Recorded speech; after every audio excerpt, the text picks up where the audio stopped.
안녕하십니까. 7분 성공의 한일교회 오계강 목사입니다. 신명기를 읽으시기 전에 이 영상을 보신다면 하나님의 말씀, 신명기의 말씀을 이해하시는데 큰 도움을 얻으실 수 있을 것입니다. 이곳 시내산, 시내 광야를 출발해서 가데스 바네아를 거쳐 광야 생활, 40년간의 광야 생활을 하는 내용이 민수기 내용이었습니다. 오늘 이어지는 신명기 내용은 지도에서 보이시는 빨간 점이 있는 위치, 이곳은 느보산입니다. 느보산에서 이제 모세가 가나안 땅을 바라보면서 하나님의 말씀을 이스라엘 백성들에게 전하는 내용이 신명기의 내용입니다. 이곳 느보산에서 가나안 땅을 바라본 모습입니다. 가까운 쪽에 보이는 안내판을 보니까 여리고까지의 거리가 27km라고 나와 있습니다. 첫 번째 정복하는 지역이 여리고성인데 이곳 느보산에서 27km 정도까지 떨어져 있는 거리입니다. 자, 이곳 느보산에서 모세는 생애를 마감을 하게 됩니다. 모세는 가나안 땅에 들어가지 못하게 되고 이제 광야 생활 중에 태어났던 2세대들과 그리고 하나님께서 세우신 지도자 여호수아와 갈렙만 이제 가나안 땅으로 들어가게 됩니다. 신명기라고 하는 책의 제목의 뜻은 이렇습니다. 하나님의 계명을 되풀이해서 기록하다라고 하는 뜻입니다. 히브리 말로 보니까 엘레 밧하림, 이는 어떠어떠한 하나님의 말씀이니라. 그러니까 신명기의 말씀은 하나님의 계명이 길게 나열이 되어 있다는 것을 보여줍니다. 그러면 하나님께서 왜 이스라엘 백성들에게 하나님의 계명을 다시 한 번 더 길게 그리고 다시 한번 되풀이해서 기록하게 하셨을까요? 그곳 가나안 땅은 수많은 우상들을 섬기는 곳이기 때문에 그곳 가나안 땅에 들어가서도 오직 하나님의 백성으로 한 하나님만을 섬기며 한 하나님만을 예배하도록 하기 위해서 이곳에서 다시 한번 하나님의 율법을 그들에게 전수하고 가르쳐주는 내용이 신명기의 내용입니다. 신명기는 전체 34장으로 구성이 되어 있습니다. 먼저 1장에서 4장까지는 지나온 광야 생활을 회상하면서 그 지나온 역사를 요약하는 내용이고요. 5장에서 26장까지는 수많은 하나님의 율법들을 다시 요약 정리하는 내용들입니다. 그리고 27장에서 마지막 34장까지의 내용에서는 하나님께서 모세를 통해서 복과 저주를 선포하시고 하나님께서 언약을 체결하십니다. 그리고 마지막 장면에서는 모세가 이제 생애를 마감하는 장면까지 해서 신명기가 마무리가 됩니다. 신명기 내용 가운데 가장 유명한 내용은 바로 우리에게 흔히 익숙한 쉐마라고 하는 이스라엘아 들으라, 들으라 이스라엘아 라고 하는 내용입니다. 이제 곧 가나안 땅 새로운 지역에 가서 정착해서 살게 될 그 믿음의 다음 세대들을 향해서 세 가지를 아주 강조해서 말씀하시는 내용입니다. 하나님의 말씀을 들으라는 거죠. 듣고 행동하라는 것이고요. 오직 유일하신 여호와 하나님만을 섬겨야 한다. 헌신적으로 하나님을 사랑해야 한다는 것을 보여주는 말씀이 신명기의 말씀입니다. 모든 성경이 그렇듯이 신명기에서도 예수 그리스도를 미리 보여줍니다.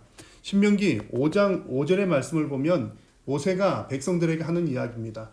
하나님께서 모세를 중보자로 세우셔서 모세를 통해서 백성들에게 하나님의 말씀을 전해 주셨습니다. 죄가 가득한 백성들은 하나님을 직접 대면할 수 없기 때문에 하나님께서는 항상 중보하는 사람을 통해서 말씀하시고 역사하시곤 하였습니다.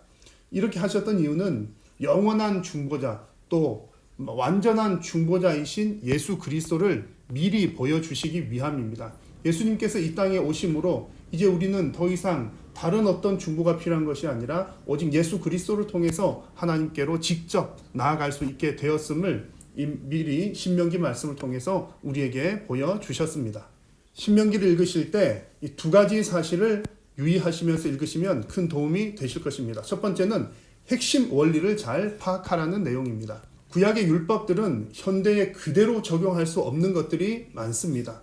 신명기에도 여러 가지 종류의 율법들이 있는데 그 가운데는 그들에게만 해당되는 내용들이 꽤 많이 있습니다. 그럼에도 불구하고 하나님의 그 말씀을 우리가 지금도 읽고 공부를 해야 하는 이유는 그 구약의 이스라엘 백성들에게 주셨던 그 말씀 가운데 그 문자적으로 그대로 적용이 되지는 않지만 그 핵심 원리는 여전히 유효한 것들이 있습니다.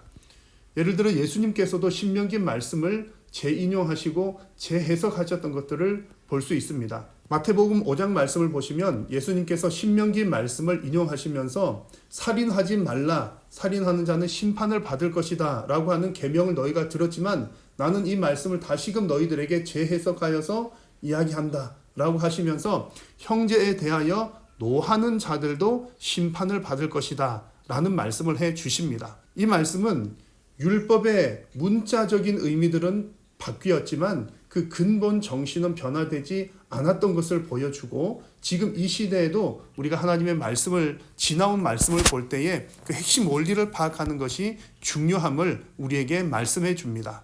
그러므로 구약 시대에 나오는 수많은 법들도 그 근본 의미를 잘 파악을 하여서 우리들에게 적용할 필요가 있는 것입니다. 두 번째 유의하실 것은 하나님의 말씀을 들었으면 말씀에 순종하라는 것입니다. 신명기 말씀이 계속해서 우리들에게 강조하는 바가 바로 그것입니다. 신명기 5장 5절에 보면 내가 오늘 복과 저주를 너희 앞에 두나니 너희가 만일 내가 오늘 너희에게 명하는 너희의 하나님 여호와의 명령을 들으면 복이 될 것이요. 그 외에도 여러 곳에서 하나님의 말씀, 선포된 말씀에 순종할 때에 너희들이 가나안 땅에 들어가서도 복을 받게 될 것이다 라고 하는 말씀을 여러 곳에서 반복하여서 말씀을 해 주십니다. 하나님께서 당신의 백성들을 선택하실 때는 오직 은혜로 선택하셨지만 언약 관계를 맺은 이후에 하나님의 백성들에게 요구하시는 것은 하나님의 말씀에 대한 순종입니다. 이것은 지금도 우리들에게 동일하게 적용되는 부분입니다.